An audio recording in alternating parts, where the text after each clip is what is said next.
No Kasimu, hapana, siwezi Mungu wangu. Ajla, nisikilize, uwezi kufanya nini eh? Ndio ishatokea sasa. Ni mme wangu lakini. Na mimi ni kaka yake. Ajla, niangalie usoni. No, siwezi. Mungu wangu, Ahmed, amka basi. Kila mtu alionekana kupigwa na butwaa. Usiku wa siku hiyo ulikuwa ni usiku wenye kizungumkuti kwelikweli. Sio Ajla wala Kasimu pekee. Kila mtu alipigwa na alipagawa vya kutosha kabisa. Lakini mmojawapo kati ya watu hao wawili alionekana kuchanganyikiwa zaidi. Huyu alikuwa ni Hajila, aliyekuwa mara anazunguka, mara ashike hiki na kile. Hakuamini kabisa kama mume wake wa ndoa yuko chini amelala, katulia tuli kabisa. Kichwani kwake ilikuwa imeweza kuja taswira ya milango ya gereza inayofunguka naye kutupwa ndani. Jambo hilo lilionekana kuweza kumchanganya zaidi. Sio yeye tu, hata mwanaume huyo Kasimu aliyekuwa pembeni yake alikuwa na wasiwasi wake wa hatari kwelikweli. Aliyekuwa amelala chini alikuwa ni kaka yake, tumbo moja kabisa. Ni wazi kwamba endapo siri hiyo ingevuja wasingetoka salama. Ndio maana walikuwa na haha sana, wakitafakari ni kitu gani wakifanye. Wewe ndio umesababisha shemeji. Huu sio muda wa kulalamika, wewe ndio chanzo. Hapana, wewe ndio umemuua. Sasa tunafanya nini? Mimi sijui. Haikuwa kazi rahisi kuweza kutoa maamuzi kwa time kama hii. Mtu aliyekuwa ameweza kulala chini alikuwa ni shemeji.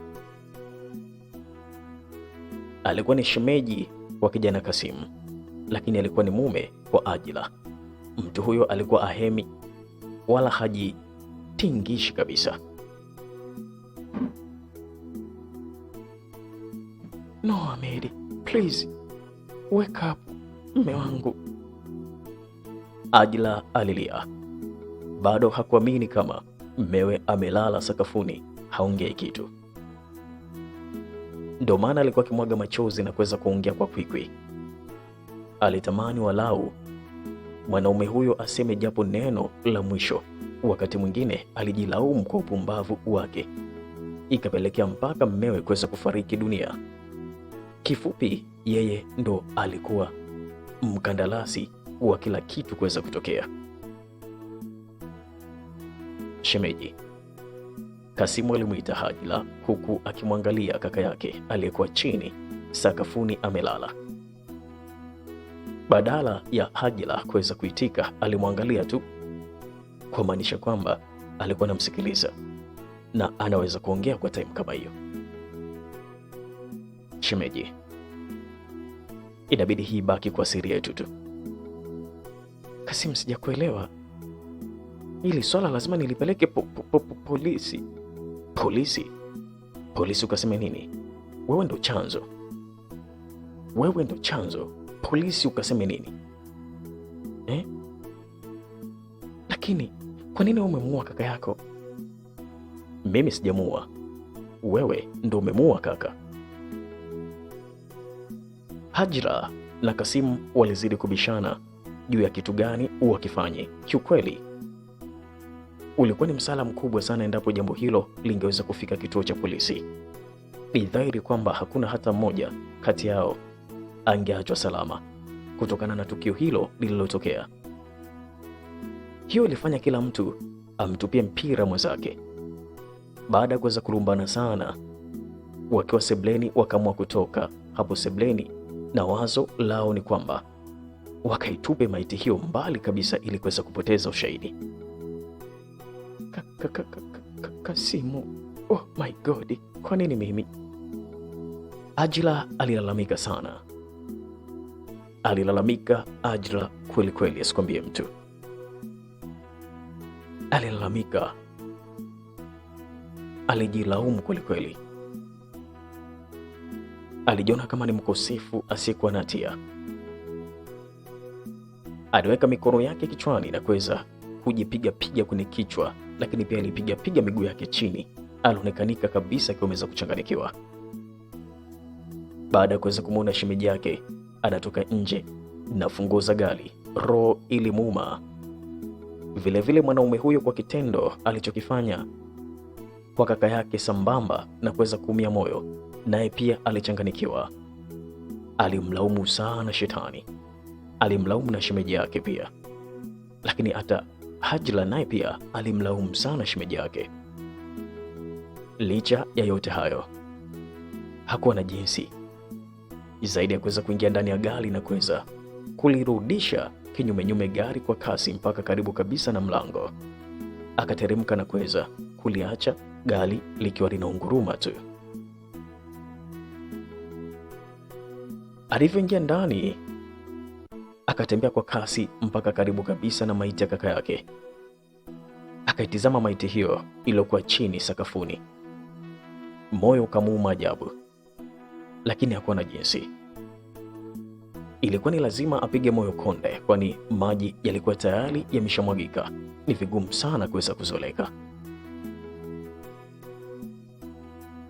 Nisaidie tu mbebe.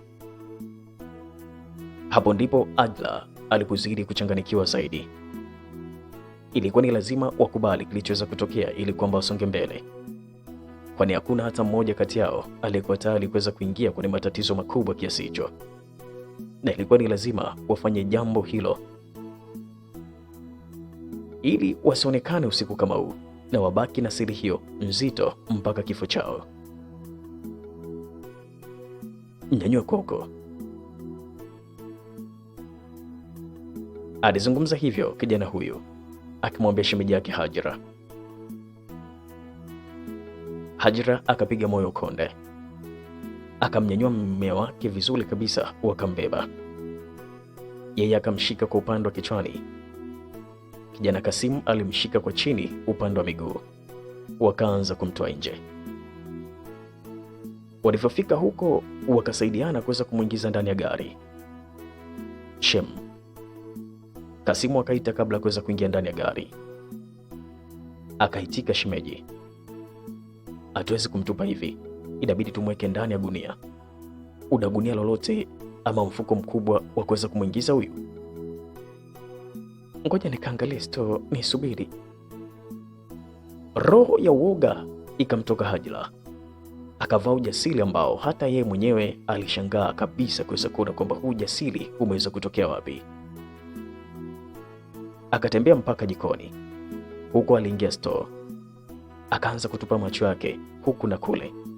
Akaona gunia, alivyolishika tu na kuweza kulifunua, akaona kuna viazi, akavimwaga chini vyote kwa haraka haraka na kuweza kutoka mbio mbio mpaka pale nje. Liweke gunia hilo ndani, fanya haraka haraka, ingia twende. Kitendo cha Hajra kuweza kuingia, gari ikapigwa moto na safari ikaanza mara moja. Tunaenda wapi? Hajra akauliza huku akimwangalia shemeji yake. Bado hakuamini kabisa kwamba mmewe amekufa tayari. Amekufa na yeye pamoja na Kasimu walikuwa wana kandarasi ya kwenda kumzika. Walikuwa na husika moja kwa moja kwa jambo hilo pia kuweza kutokea. Wakati mwingine Hajra alizani kwamba yupo katika ndoto nzito kwelikweli, japokuwa alitamani iwe hivyo, lakini haikuwa hivyo. Alitamani kwamba ashuke ili amkute Hemedi wake yupo hai, yani ni mzima, lakini ni kwamba haikuwa ndoto, bali ilikuwa ni raivu, tena bila chenga. Jambo hilo halikuwezekana kabisa, kwani kilichokuwa kimeweza kutokea kilikuwa ni ukweli, sio siri. Usiku huo kwake ulikuwa ni sawa na jehanamu nzito, giza nene lina moto mkali unaomchoma bidada Hajra. Bado sijajua. Ni kweli Kasimu alikuwa katika dimbwi la mawazo mengi sana. Hakutaka kuamini kama kaka yake kipenzi amekufa kisa mwanamke huyu shetani aliyekuwa kushoto kwake. Mara ghafla roho chafu ikamvaa, ikamwambia kwamba ammalize pia na huyu Ajra, kwani bila mwanamke huyo huenda asingejikuta katika matatizo makubwa ya namna hiyo. Kwa nini uliniita? Kwa nini uliniita na kuuliza? Kwa nini umenifanya nimuue kakangu?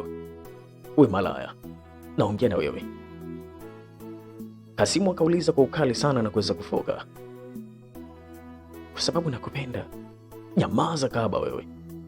Tena funga bakuli lako. Wema wangu umeniponza.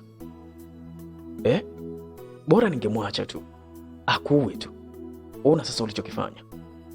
Kasimu, lakini nini wewe? Lakini nini? Yote umetaka wewe? Yote umetaka wewe? Kwa nini lakini Kasimu, umetumwa au? Najuta kukufahamu jamani. Yaani unaniambia mimi nimetumwa au wewe ndio umetumwa? Ghafla ukazuka ugomvi mkubwa sana. Kasimu alifoka kwa sauti ya juu sana, akaonekana kuweza kujuta, akatamani muda urudi nyuma arekebishe alichokikosea na kilichoweza kutokea, lakini muujiza huo kamwe usingeliweza kutokea. Hata angelikwenda kwa mganga yeyote yule duniani, kifupi, maisha yake yasingeweza kurudi katika hali ya kawaida ya huyu kaka yake, yasingekuwa ya kawaida. Kilichomfanya akatishe sentensi yake ni baada ya kuweza kuangalia saiti mila za pembeni, akaona gari linamulika taa kuashiria kwamba asimame. Aliweza kuangalia vizuri, aligundua kwamba ilikuwa ni gari ndogo aina ya Vitis ndio ilikuwa inamwamuru kwamba asimame. Kuna gari inatuashia taa kwa nyuma, unaifahamu? Kasimu akauliza swali kama hilo. Swali hilo lilimfanya Hajila ageuke nyuma kuweza kutazama kwamba ni gari ya aina gani hiyo. Mungu wangu, nini? Gari ya Tommy hiyo? Tommy ndo nani? Rafiki wa Ahmedi? Please simama, nisamehe. Hivi una wazimu wewe? Wewe mwanamke una wazimu? Umechanganyikiwa? Hapana, nakuomba simama, alafu niachie mimi. Nakuomba, mimi nitazungumza naye tu. Nakuomba fanya hivyo jamani. Kwa hofu na mashaka ilibidi Kasimu aweke mguu kati na kuweza kuweka gari kando. Gari la nyuma yake pia likasimama. Akashuka mwanaume mmoja mrefu kiasi, mwenye rangi ya maji ya kunde. Akatembea mpaka karibu kabisa na gari ndogo aina ya Verosa. Kwa kuwa vioo vilikuwa vyeusi sana, hakuweza kujua kwamba ni nani anaendesha gari. Akagonga vioo, kioo kikashushwa taratibu kabisa. Sura ya Kasimu ikaonekana. Pembeni kushoto alikuwepo Hajila. Toni, mambo? Toni, mambo? Kasimu na Hajila walimsalimia Toni. Hajila akawa wa pili kuweza kusalimia baada ya Toni kuweza kumsalimia huyu kijana anayefahamika kwa jina la Kasimu. Yaani baada ya Toni kuweza kuitikia, Hajila naye alimsalimia hivyo. Poa Shem, nilijua upo na Ahmedi. Yuko wapi? Ndo tunaenda kumchukua, amenipigia simu. Si unajua mimi siwezi kudrive usiku. By the way, huyu ni shemeji yangu, mdogo wake na Ahmedi, anaitwa Kasimu. Ajira aliongea kwa pupa, kana kwamba alikuwa anataka Toni aondoke ili yeye na Kasimu wamalize walichokianza. Oh, nimeelewa. Ni aje bro? Toni akarudia tena kumsalimia Kasimu. Poa tu bro. Okay, anyway, nitamcheki kwenye simu kesho. Msalimie sana Ahmedi. Hata kabla ya Toni kuweza kumaliza kuaga vizuri, Kasimu akawa tayari amepiga gari moto na kuweza kuliondosha mahali hapo kwa kasi kwelikweli, huku akiwa na wasiwasi mkubwa sana. Aliamini kuendelea kubaki eneo hilo huenda jambo lingeweza kugundulika, msala ungeweza kubumbuluka mapema kabisa, na ungekuwa ni msala mwingine kabisa, kwani Tony angechungulia kidogo tu ndani ya gari hilo, basi angeweza kuona mwili wa Ahmed, na huo ndo ungekuwa mwisho wa wao kuweza kuificha hii siri.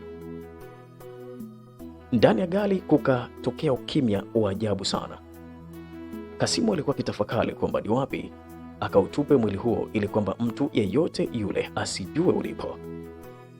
Hapo ndipo alipoweza kupata wazo la kwamba waende kumtupa katika poli lenye miti, poli lililokuwa liko mbweni kabisa huko. Kwa kuweza kufanya hivyo, waliamini kwa kabisa kwamba hakuna mtu yeyote yule angeweza kujua kwamba ni wapi Ahmed alipo. Dakika 10 baadaye wakawa tayari kabisa wamefika kwenye poli hilo la mbweni. Wakazima taa na kuweza kushuka, wakateremsha gunia na kuweza kushusha mwili wa Ahmed chini. Hapo ndipo walipoanza kuweka ndani ya gunia, huku wakitizamana, na walikuwa wakitizama huku na kule kama wanaweza kumwona mtu akiwafuatilia au kuweza kuchungulia au kuweza kuakisi chochote ambacho kinachoendelea hapa. Walivyohakikisha kwamba wamemaliza shughuli hiyo nzito, wakalifunga gunia kwa juu na kamba, wakalibeba gunia, wakatembea nalo mpaka katikati kabisa ya poli lililokuwa lina giza kuliko kawaida, wakamtupa chini. Naomba ibaki kwa siri yetu. Sasa tutasema nini akiwa anauliziwa? Itakwambia cha kufanya, hebu tuondoke. Hakuna hata mmoja kati yao aliyekubali kuamini kwamba Ahmed amefariki tayari. Mbali na hapo, wao ndo walikuwa wakandarasi wa kila kitu kuweza kutokea kwa haraka. Wakatembea mpaka walipoweza kuacha gari, wakaingia na kuweza kuondoka zao kwa kasi sana. Gunia lililokuwa limeweza kutupwa polini ndani ya msitu huo, na ndani humo kwenye gunia alikuwepo Ahmed, lilianza kutingishika kwa nje baada ya dakika 30 kuweza kupita tangu liwekwe eneo hilo, kwa maanisha ya kwamba Ahmed hakuwa ameweza kufa kama walivyokuwa wameweza kuzani, maana gunia lilikuwa tayari kabisa linatikisika. Hii ilionyesha wazi kwamba Ahmed alikuwa hajafa. Bana, mpenzi msikilizaji, kama wewe ni mpenzi wa video za Mzagamuo, basi karibu sana pale WhatsApp tuweze kukunga na grupu letu kubwa kabisa la video za Minyanduo. Gharama yake ni shilingi 15,000 tu ili uweze kuungwa na grupu letu kubwa kabisa la video za Mzagamuo. 15,000 unayo hapo sasa hivi na unapenda kutazama video za Mzagamuo? Basi karibu sana. Tuna grupu kubwa kama nilivyoweza kukwambia, liko pale WhatsApp, linahusika na kuweza kuweka video za Minyanduo na video za Mzagamuo kila siku ndani ya grupu. Kwa ukilipia 15,000 tunakuunga ndani ya grupu na unaendelea kumweleka kila siku iitwayo leo. Karibu sana pale WhatsApp kama unapenda mambo hayo, yani kama unapenda mambo ya Mzagamuo, yani video za kibongo na za kizungu, zinapatikana pale WhatsApp kwenye grupu letu kubwa kabisa la video za Minyanduo. Gharama yake nimeshakwambia 15,000. Njoo pale WhatsApp kwa namba hii na ukiona 15,000 mkononi. 0782 7197 na mwisho ni 94.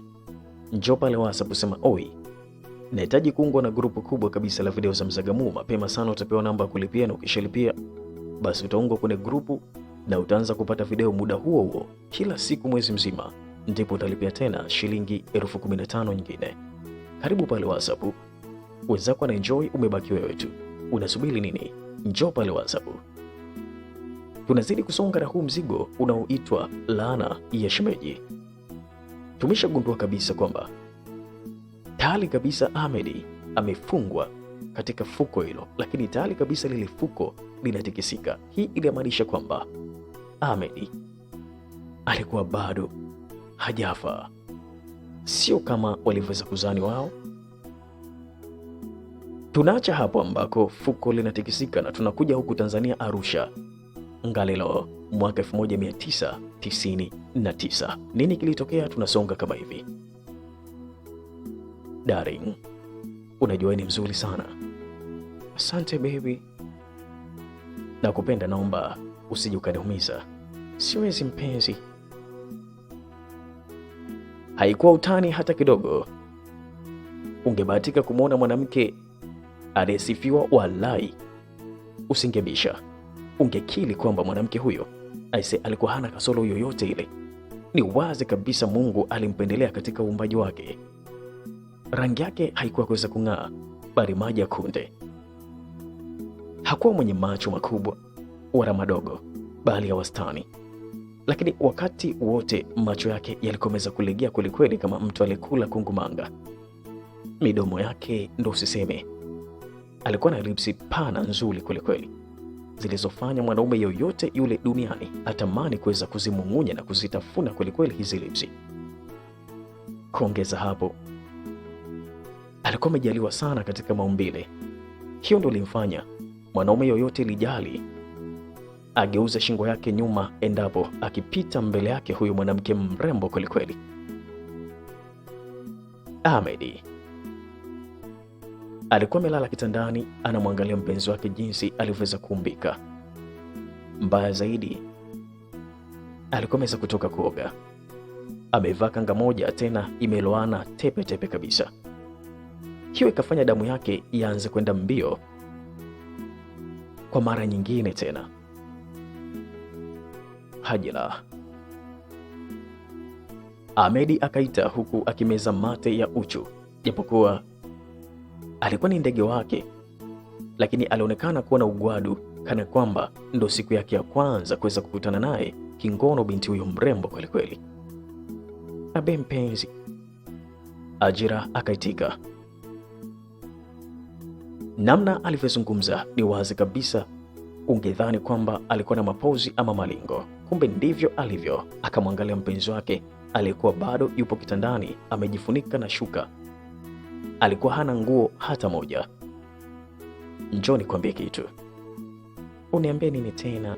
Una lolote? Najua unachokitaka. Kwa hali ilivyokuwa na jinsi ambavyo Ahmed alivyokuwa, alikuwa akimwangalia sana mpenzi wake. Inaonekana wazi kabisa kwamba kuna zoezi pevu alikuwa anataka kulifanya.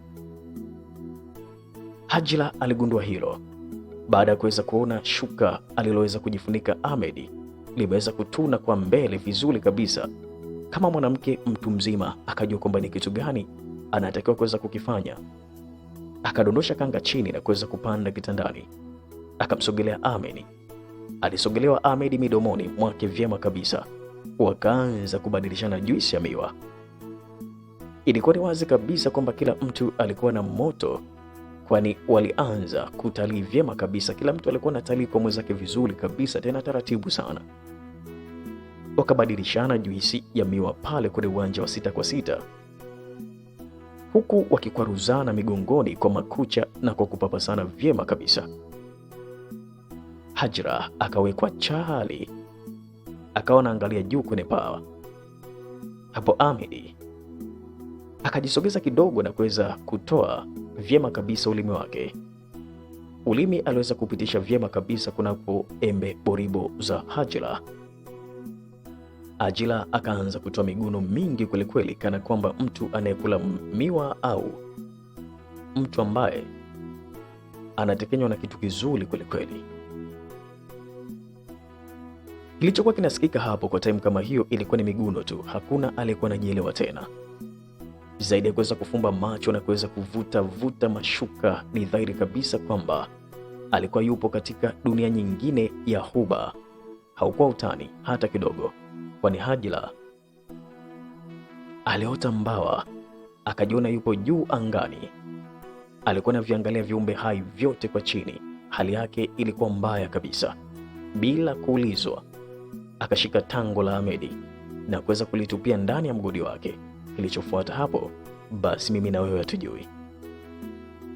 Wahatizo, niambie, hivi Ahmed ndo anamkaza Hajila eh? Hajila gani huyo?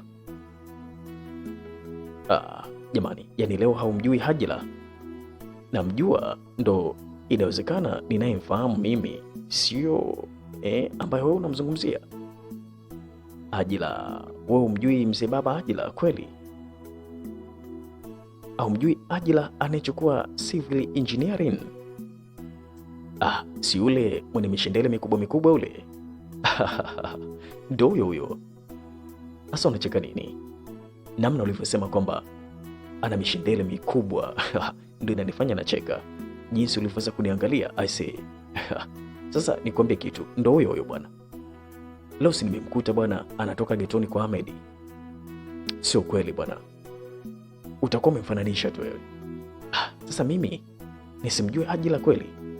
Sio bwana, yaani Hajila yule namwelewa mimi, mwenye mshendele, mwenye nyasha kwenda atoke kwenye geto la Ahmed. Mbona kama hainiingia akilini? Kama utaki basi mimi sikushiki fimbo, lakini ndo hivyo sasa. Ule mzigo ni wa Ahmed, ule mzigo anautegenywa Ahmed, na hata ile mioo Ahmed ndo anaipigiza kwelikweli ile. Mazungumzo hayo yaliendelea siku hiyo. Skendo hiyo iliweza kuenea na msichana huyo Hajila aliweza kuonekana anatoka kwenye chumba alichopanga Ahmed, yani magetoni. Alioweza kuonekana akitoka huko, na skendo hiyo ikawa imeweza kuenea kwelikweli hapo. Uvumi ukasambaa kwa kasi kama moshi wa kifuu. Haikuwezekana hata kidogo kwa mwanafunzi yeyote yule kuweza kukubali kwamba Hajila kaonekana ameweza kutoka kwenye chumba cha Ahmed, yani getoni. Kila mwanafunzi wa chuo hicho cha Makunita, au unaweza kukita chuo cha Makunila, aliyepewa habari hizo, mwanafunzi yeyote hakuonekana kabisa kuweza kushtuka au kuweza kupigwa na butwa la wazi, kwa maana ilikuwa ni ngumu sana binti huyo mrembo mwenye uzuri wa aina yake kuweza kutoka na kijana anayefahamika kwa jina la Ahmed. Hapana, labda sio yeye. Yaani mimi nakunya kwa mafungu hapa, tena hapa mpaka Ngaramtoni, kama atakuwa ni yeye Hajila kweli ametoka kuweza kuzagabuliwa na kijana huyo anayejiita Ahmed. Jamaa mmoja alisikika kibisha na kumwambia mwenzake baada ya kuweza kupewa habari hizo ambazo yeye alichukulia kama ni uvumi na ni kama utani tu. Hasa unachobisha ni nini na unabisha kitu gani? Sikia nikwambie, yule demu katosa watu kibao hapa chooni, halafu ni mgumu kinoma. Yaani sio mrahisi namna hiyo, yaani mpaka unaambia kwamba eti Ahmed. Aise, mimi hiyo hainiingia akilini, tena hainiingia akilini kabisa. Watu na nyota zao harifu. Hebu nenda bwana, mimi nitabisha hapa mpaka na kufa, yaani mpaka kufa kwangu. Nimeshakwambia nitakuja mafungu. Yaani ule demu alivyokuwa mgumu vile babu, alafu achukuliwe tu kizembezembe, yaani kizembezembe tu achukuliwe babu, hiyo mimi siamini, na hiyo nitabisha mpaka nafikiwa kaburini. Ligi ilikuwa kubwa sana.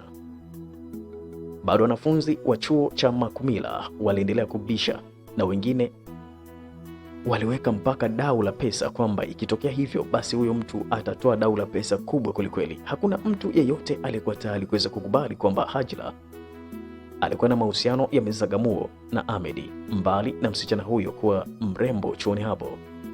Kilichomfanya azidi kuwa wa kipekee ni swala moja tu. Hakuwa kama wasichana wengine micharuko, wapenda mabuzi na wapenda madanga. Yeye alikuwa na tofauti kabisa. Hata marafiki zake wa karibu waliweza kumfuata na kuweza kumuuliza kuhusu skendo hiyo ya kuweza kutoka na Ahmed kimapenzi, akajifanya kuweza kushtuka na kushangaa na kukataa kabisa. Jamani, mimi nitoke na Ahmed kweli? Ahmed yupi mnayemzungumzia? Ahmed yupi? Nilikuwa kwake lini? Hajila akaonekana kuwa mkali siku hiyo baada ya kuweza kuulizwa swali kama hilo. Hiyo ikafanya marafiki zake wasiendelee kumuuliza zaidi. Halafu nimezisikia hizo habari, sipendi mimi. Nimesema tena sitaki kabisa, na mnikome, tusitafutiane mabalaa bure na tusifuatiliane maisha. Lakini hatukuweza kukuuliza kwa ubaya shoga. Ndio, kwani hakuna mada nyingine mpaka mniulize hivyo? Cause Weki hamjafanya umweki bado, kazi kuuliza tu habari zangu. Mnauliza ili weje? Mnauliza mnataka nini? Hatimaye wakawa wameweza kukatwa kabisa vilimilimi. Licha ya Ajila kuweza kuendelea kubisha, lakini iliendelea kuaminika ya kwamba yupo kimapenzi na Ahmed, mwanamke aliyekuwa mwaka wa mwisho katika chuo hicho. Siku hiyo Ajila alikasirika na kuweza kuondoka eneo hilo, lakini huku nyuma alivyokuwa akitembea alikuwa akitingisha kwelikweli, jambo lililozidi kuwatoa maudenda mengi wanaume waliokuwa wakizidi kumtazama. Alivyoweza kufika hosteli ndani ya chumba chake, akafunga mlango na kuweza kumtafuta Ahmed hewani. Baby, mambo? Akasalimia kwanza ili kuweza kumjulia hali kabla ya kuweza kutaka kusema dhumuni la simu hiyo. Poa, vipi? Safi tu. Vipi, uko wapi baby? Niko hosteli. Oh. Alafu baby? Yes baby. Kwa nini sasa umewatangazia watu kuwa sisi ni wapenzi? Mimi? Lini? Ahmed badala ya kuweza kujibu swali akaibua swali, ikawa ni swali juu ya swali. Chuo kizima sasa kinajua. Mimi sijasema chochote. Kwani darling, ni vibaya watu kuweza kujua? Sio vibaya. Sasa mbona kama umekasirika? Sijakasirika darling. Kwani unataka mapenzi yetu yawe siri? Ikiwezekana mpenzi. Kwa nini? Basi tu. Kuanzia hapo ukimya ukatawala wa kama sekunde moja nzima. Ilielekea Ahmed alikuwa akitafakari kitu fulani ndani ya ubongo wake. Picha ilomjia mbele ni kwamba huenda Hajra alikuwa na mwanaume mwingine, na ndio maana alikuwa hataki kabisa penzi lao liweze kuwa bayana, kila mtu aweze kulijua.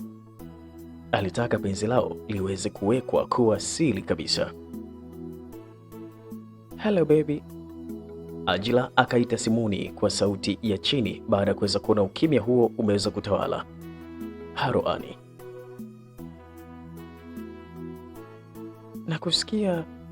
Hata mimi nakusikia Ajila. Mbona uongei? Asa unataka niongee nini? Sina cha kuweza kuongea. Amua wewe unavyotaka. Mimi nakusikiliza wewe tu. Bana, nazidi kukukumbusha mpenzi msikilizaji, kama wewe ni mpenzi wa video za mizagamuo, video za minyanduo, video za kupelekeana moto, basi karibu sana pale WhatsApp niweze kukunga na grupu letu kubwa kabisa la mambo ya mizagamuo. Je, unapenda video hizo? Gharama yake ni shilingi 15,000 tu. Kwa kama unayo hapo sasa hivi shilingi 15,000, basi njoo pale WhatsApp ili niweze kukunga na grupu letu kubwa kabisa la video za kupelekeana moto. Njoo pale WhatsApp kwa namba hii ukiwa na 15,000 mkononi. 0782 7197 na mwisho ni 94.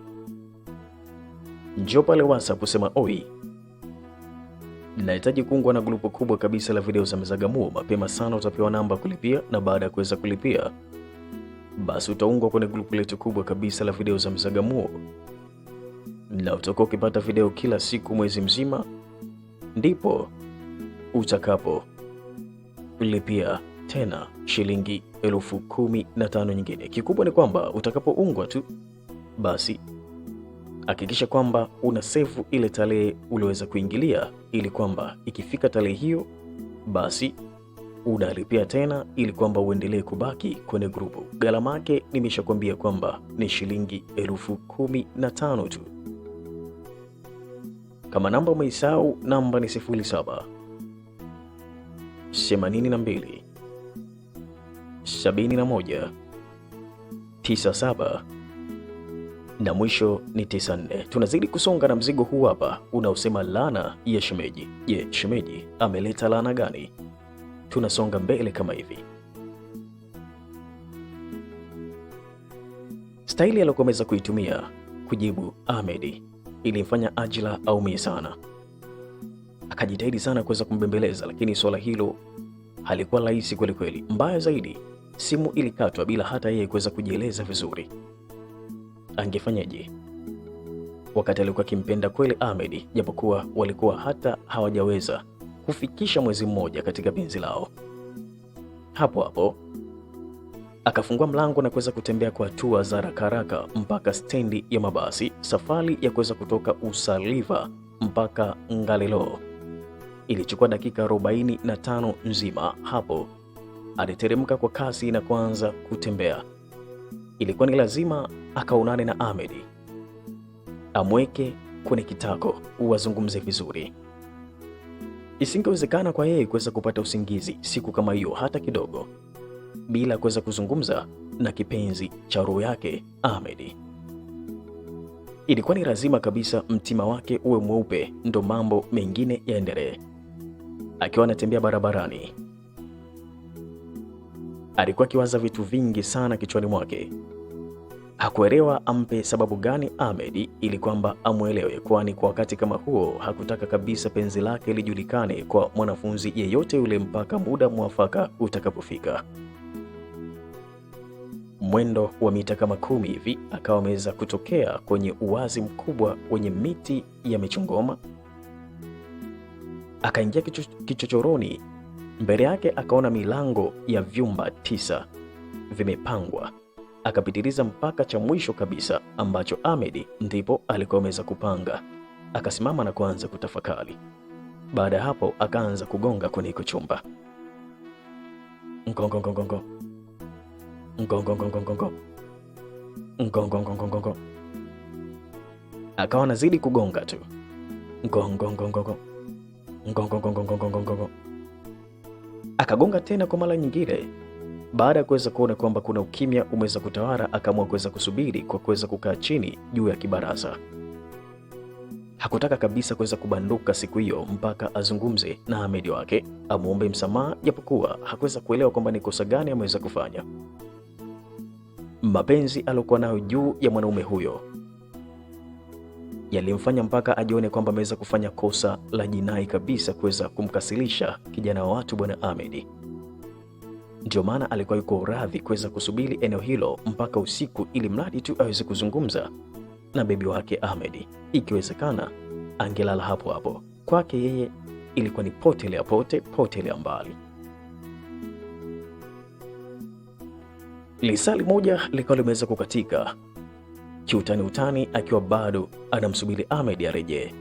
Mbaya zaidi, alivyomtafuta hewani, simu yake haikuweza kupokelewa. Akajaribu kuweza kutuma meseji, lakini pia hazikuweza kujibiwa. Ahmed, please pokea simu, nataka kuzungumza na wewe, nisamee baby. Ajila alituma ujumbe huo mfupi, pia hakuweza kujibiwa. Akapiga simu, haikupokelewa vile vile. Haikujulikana kwamba ni jambo gani limeweza kumchukiza namna hiyo. Wivu na hasira vikampanda kwa wakati mmoja. Baada ya kuweza kuzungumza na Ajila, moyo wake uliumia ajabu sana kwa kijana huyu Ahmed. Akahisi kwamba ni lazima kuna mchezo atakuwa ameweza kuchezewa na Ajila. Mapenzi yana siri kubwa sana, Ahmed alijiuliza mwenyewe na kuweza kushindwa kuweza kupata jibu la swali lake kwa muda kama huo. Bado kauli ya Ajila ilimpitia kichwani na kuweza kumfanya azidi kuweza kupandwa na jazba na hasira za ajabu sana. Haiwezekani, hapa kuna kitu tu, lazima atakuwa ananificha na nitajua tu. Baada ya kuweza kutafakari kwa muda wa kama dakika 2 nzima, ghafla akapata wazo kabambe kwelikweli. Hapo hapo akachukua simu yake na kuanza kutafuta majina mpaka alipoweza kulifikia jina la Gebo. Baada ya kuweza kuliweka jina hilo sawa kabisa, na ndipo akapiga simu. Gebo, mambo vipi kaka? Ahmed akasalimia. Freshi, naambia Ahmed. Uko wapi? Nipo chuo. Ninaweza nikakuona leo? Saa ngapi? Sasa hivi ikiwezekana. Wapi? Tengeru pale pasiku ile. Kuna nini kaka? Kaka, nitakwambia tu. Haina noma. Ngoja nikaweke begi hosteli. Nitakuja hapo. Poa poa. Ahmed hakutaka kitu kingine zaidi kwa rafiki yake aliitwa Gabriel au Gabo, na kitu kingine hakutaka kwa rafiki yake zaidi ya ushauri tu, akiamini kwamba angeweza kupata mawili matatu juu ya kitu gani akifanye bila kuweza kupoteza wakati. Akafungua chumba chake na kuanza kutembea kuelekea stendi ya mabasi. Jazba lilimkaba kiasi kwamba alitamani afike Tengeru aonane na Gabriel, atoe dukuduku lake. Kama mwanaume hakutaka kuweza kutoa maamuzi hapo kwa hapo, ilikuwa ni lazima apewe ushauri na mwanaume mwenzake, kwani katika jambo kama hilo hakupaswa kabisa kuweza kukurupuka hata kidogo. Alichoshukuru ni baada ya kuweza kuona daladala ya Usavila, hakuweza kupoteza wakati, akarukia, na sekunde 9 baadaye dereva akaondosha gari. Baada ya kuweza kupita kwa marefu mengi, Ahmed akaanza kujiandaa kushuka, kwani kituo kilichokuwa kinafuata kilikuwa ni kituo cha Tengeru. Konda Tengeru hapo bwana. Baada ya kuweza kuongea hivyo, akajisachi mfukoni na kuweza kutoa nauli. Aliweza kuteremka tu kutoka ndani ya daladala, akavuka barabara upande wa pili, ambapo hapo alipitiliza mpaka sehemu iliyokuwa na glosari ndogo kabisa. Akakaa na kuanza kumtafuta Gabriel hewani kwa mara nyingine. Haikuweza kuchukua muda sana, wakaonana na kuweza kusalimiana. Nini shida kiongozi? Gabriel akahoji baada ya kuweza kumwona Ahmed hayupo kwenye mudi nzuri kabisa. Nitakwambia. Leo vipi, upigi vyombo? Napiga, niagizie basi, maana nina kiu kweli kweli mkuu. Mhudumu akaitwa muda huo. Mhudumu, niletee farujoni, yule mkubwa kabisa. Dakika moja baadaye, mzinga mkubwa wa konyagi ukawekwa mezani. Kwa Ahmed aliagiza soda tu. Ahmed taratibu akafunguka, jambo lililoweza kumfanya kuitisha kikao hicho kidogo kabisa kitokee kwa dharura, japo alianzia mbali kidogo kuzungumza. Unamsemea Ajira yupi? Bwana Gabriel haikufahamika kama alikuwa anauliza ama amepigwa na mshangao, sababu staili aliweza kuitumia kumuuliza huyu Ahmed na kumwangalia Ahmed haikuwa ya kawaida kabisa. Ni yule wa mwaka wa pili. Yupi huyo? Kwani kuna Hajira wangapi? Huyo ninayemjua mimi ndo huyo au kwani ndo unayemsemea na wewe au ni nani? Ndio, ndo huyo. Ndo gashi wako nini? Ni shemeji yako yule. Hapo Gabriel akafungua chupa ya konyagi na kuweza kuimimina kwenye glasi yake mpaka ilipoweza kufika nusu, akaiweka glasi mdomoni. Aliweza kuitoa, akawa ameweza kukunja sura kama mtu aliyekula ndimu hivi, tena ndimu changa kabisa. Akaweka glasi chini ikiwa haina kitu, akamtizama Ahmed kwa kitambo kidogo. Anakwambia kwamba mapenzi yenu yawe siri, yaani hujui tu ni kwa nini? Yes, ni kweli, sijui kwa nini. Mkuu, achana na huyo demu, achana na huyo gashi, ni malaya tu, ni kicheche afai. Usimuone pale chuo, ni mtaratibu sana, ana mabalaa yule, ni malaya mchafu. Hata juzi tu niliweza kusikia kwamba ni demu wako, ilitaka nikufuate nikuelekeze. Kaka, yule demu ni maharage ya Mbeya tu, maji mara moja, hana lolote. Maneno aliokuwa anazungumza Gabriel yalikuwa ni kama mishale ya moto kwenye moyo wa kijana huyu Ahmed, hivyo ikamfanya mpaka Ahmed ajute kuweza kumwita, kwani bwana Gabriel aliendelea kutoa maneno makali mno. Yule Manta hakufai kabisa hata kidogo mwanangu. Madembo na hapo kibao tu mshikaji wangu. Kuna kina Veronica, Dennis, kuna wale wakina Asimu Ekato, kina Vigoli, yani wapo Vigoli yani vipo vingi tu. kuna vitoto vibichi vipo 1 year tu, yani ndio vina mwaka wa kwanza hapa chuo. Unahangaika na huyo bibi kurumbembe mwanangu, mwenye mishindele mikubwa, malaya tu kaba changu doa. Atakuwa yule kaka kwa pressure. Achana naye yule demu kwanza, anapenda pesa. Gabriel akazidi kuweza kumkandamiza Hajila mbele ya kijana Ahmed ambaye bado alikuwepo katika mtafariko mkubwa kwelikweli. Maneno alikuwa anaambiwa Ahmed yalikuwa ni mazito mno kuweza kuyasikiliza. Sio hivyo tu, bali alikuwa ni maneno ya kuweza kuchoma moyo kwelikweli. Hata siku moja hakutegemea kwamba angekuja kuweza kuelezwa vitu kama hivyo kutoka kwa mtu yeyote yule. Alitokea kumwamini sana Hajila, japokuwa walikuwa na kipindi kifupi tu tangu waingie katika mahusiano ya kimapenzi, lakini alikuwa anamwamini sana. Jambo moja ambalo mwanaume huyu alikuwa dhaifu ni kwamba akipenda huwa anapenda kweli. Sambamba kabisa na hayo yote, alikuwa anaingia miguu yote miwili kwenye kupenda. Sura ya mwanamke aliyompenda kuliko wanawake wote duniani ikaanza kumjia. Akajisikia uchungu sana, tena uchungu ajabu. Hasa alivyoweza kujenga picha kichwani kwake siku hiyo alivyoweza kusalitiwa mbele za watu.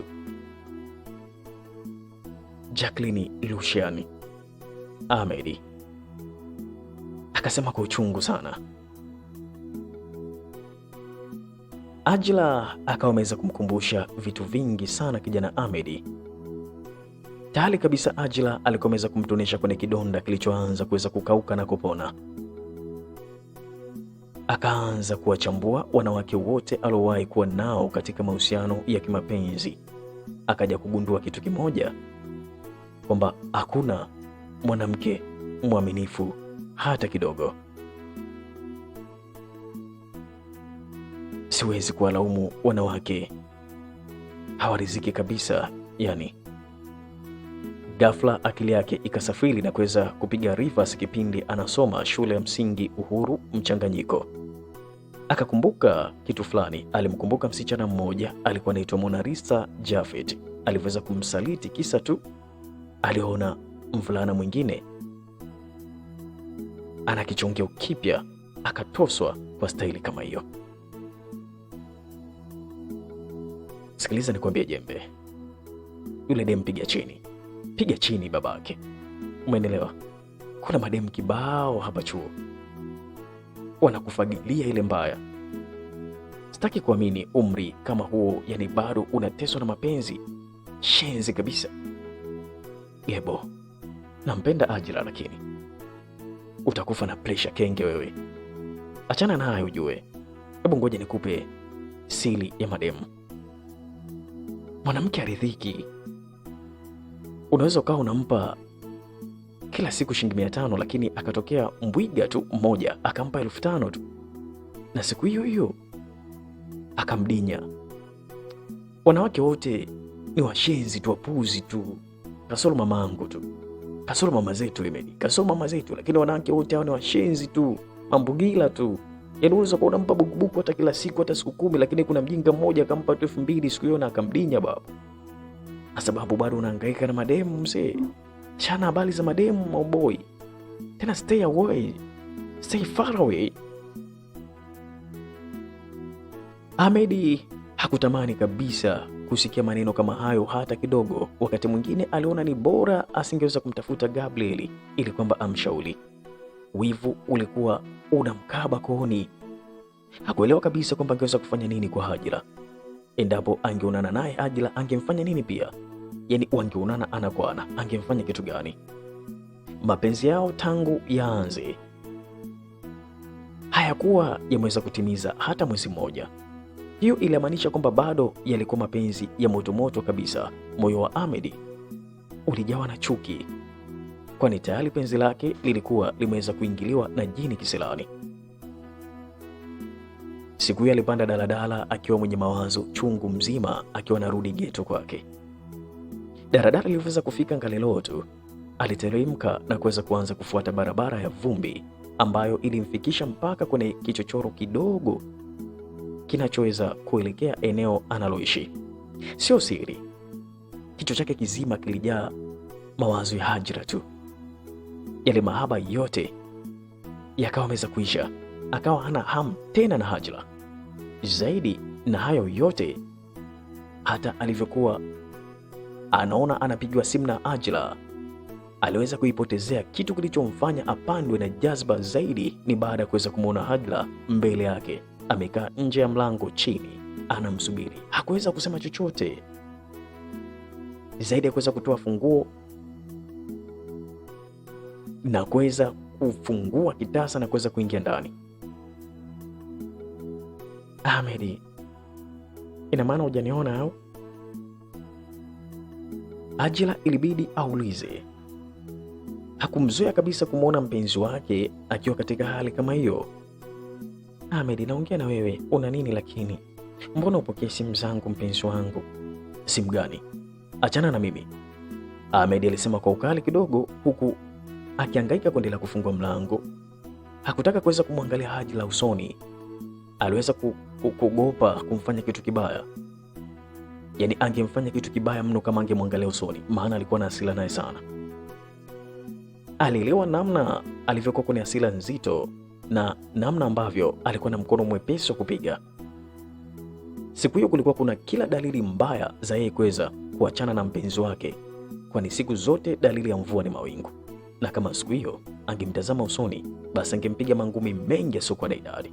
Hivi unaelewa maumivu ya mapenzi wewe? Alafu upewe taarifa mbaya za mtu ambaye ulikuwa unampenda na kumwamini. Bana, isikia tu. Ahmed, naomba tuongee. Uongee na nani wewe?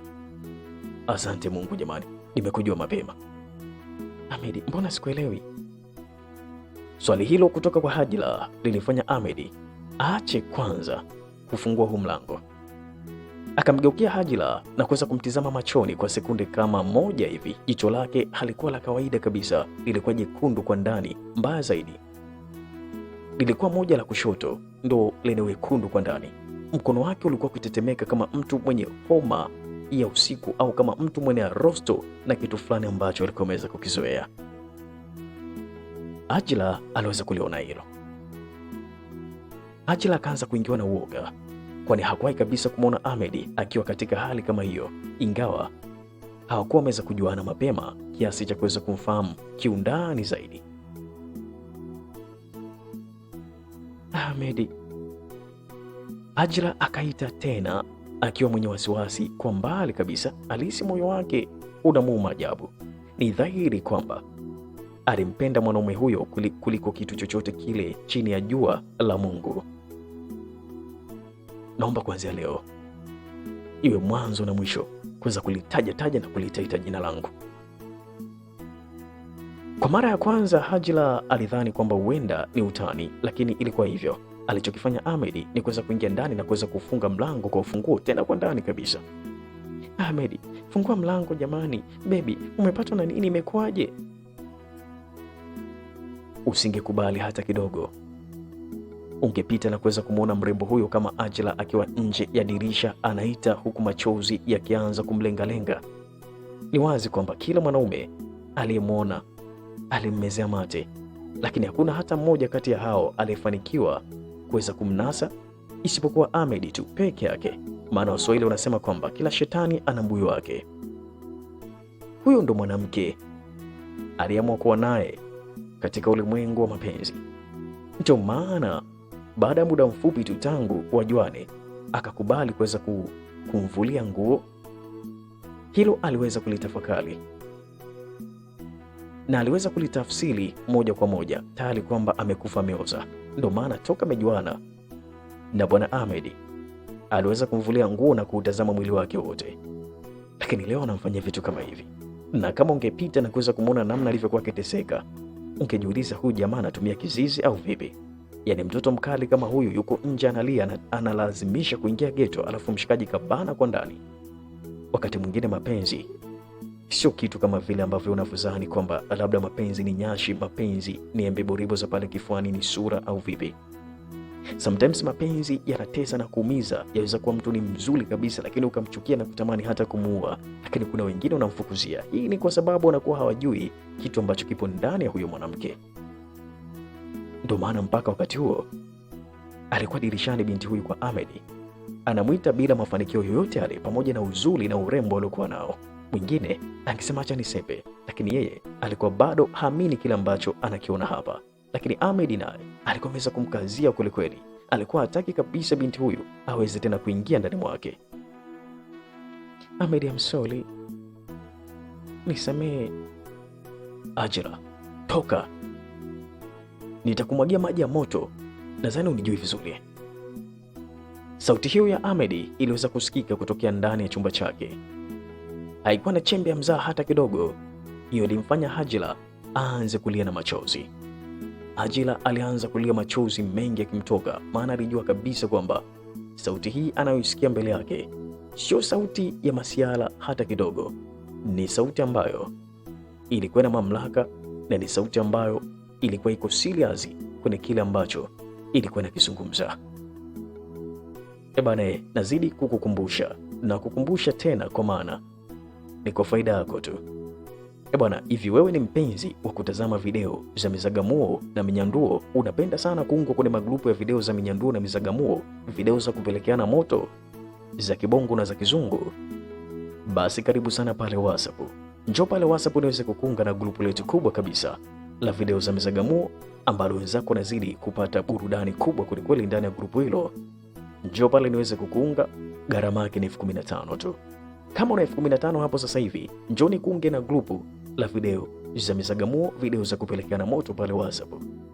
Njoo kwa namba hii kama una 15,000 hapo sasa hivi na unapenda video hizo, 0782 7197 na mwisho ni 94. Njoo pale WhatsApp kwa namba hiyo na 15,000 mkononi. Ukija sema oi, nahitaji moja kwa moja kuungwa kwenye hilo grupu, sitaki maneno, nipe namba nilipie.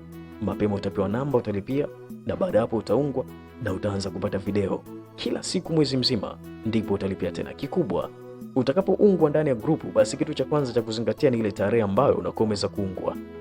Tarehe hiyo ikifika, basi inabidi ulipie tena. Bila kulipia tena, hutaweza kuendelea kusalia kwenye grupu, na hivyo nitakulimove. Tunasonga na mzigo huu hapa, Rana ya Shemeji. Tunakimbizana na huu mzigo.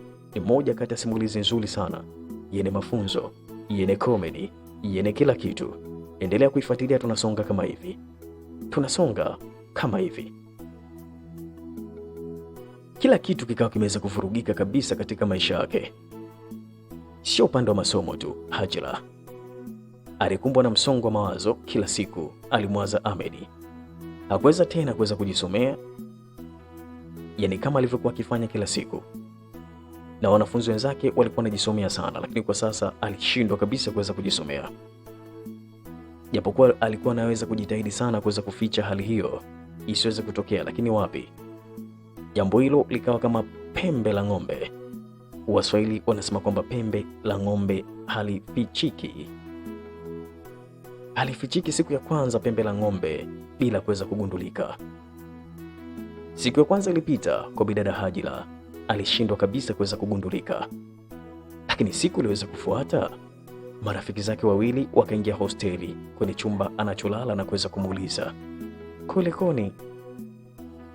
Walimuuliza kulikoni kwa sababu haikuwa kawaida ya marafiki kama hao, rafiki yao huyo kuweza kusononeka namna kama hiyo na kuweza kutega vipindi vya darasani.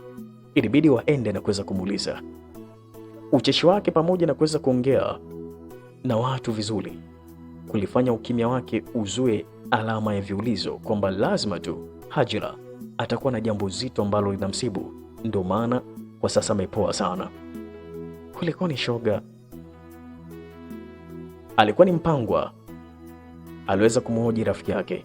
Yeye ndiye alikuwa wa kwanza kuweza kuingia chumbani. Alizungumza bila hata kuweza kuweka begi lake chini. Hali ya rafiki yake ilimshangaza sana. Nimepumzika tu. Hujaenda darasani tangu jana. Vipi mwenzetu, unaumwa au hapi ni uchovu tu? Hapana Achila, una nini? Sio kawaida yako ujue.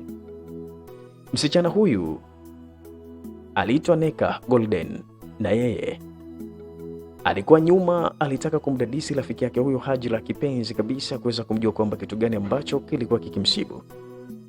Nipo sawa, lakini vipi class? Nani kaniulizia? Hajla alisema na kuweza kuuliza huku akimtizama kila mmoja wapo.